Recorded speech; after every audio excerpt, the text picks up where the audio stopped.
Tokaido is a worker placement, track movement, and set collection game released in 2012 and designed by Antoine Bauza, with art by Nayad. The goal is to travel the titular, roughly translated, East Sea Road of the Edo period in Japan, collecting items, enjoying meals, discovering panoramas, and visiting temples, all of which come with a healthy side order of victory points. To set up, place the main board in the middle of the table with the achievement cards face up next to it. Shuffle the decks of souvenir, hot spring, encounter, and meal cards separately, and place them face down on the corresponding spaces of the board. Sort the panorama cards by type, and in descending value, place those stacks on the board as well. Each player chooses an available color and takes the corresponding traveler, point marker, and bag token. They then receive 2 random traveler tiles. Choosing one to keep, they place their bag token in the hole on that tile, and gain the noted starting coins from the supply. Randomly place all players' travelers in a line at the leftmost space in Kyoto.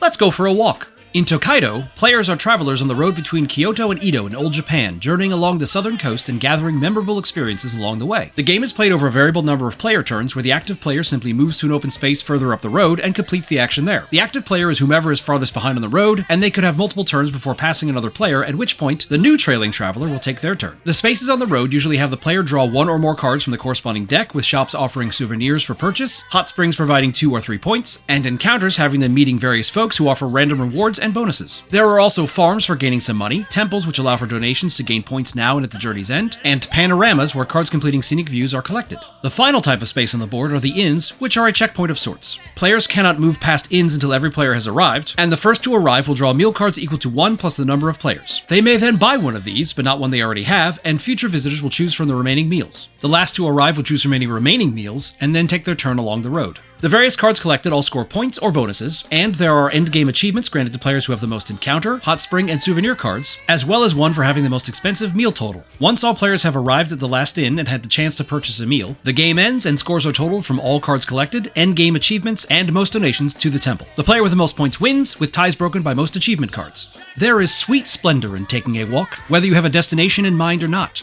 In fact, aimless wandering was a favorite pastime of mine in my relative youth. I would stroll the city with my camera and a notebook, ducking in and out of museums, tracing new paths I'd never seen before, and just exist there for a time. There was no greater purpose to it. I found a pleasant solitude among 500,000 strangers. I never met with anyone or shared those trips with others. It was me spending time with myself in the company of I. It's incredible thinking about how the plainest things can shape a person in the years that followed. I don't look to be lonely or alone anymore. I had that time and I cherish those memories. Now, I want to walk with others and share the vistas and visitations with those I call friend. If you see me out and about, feel free to join me.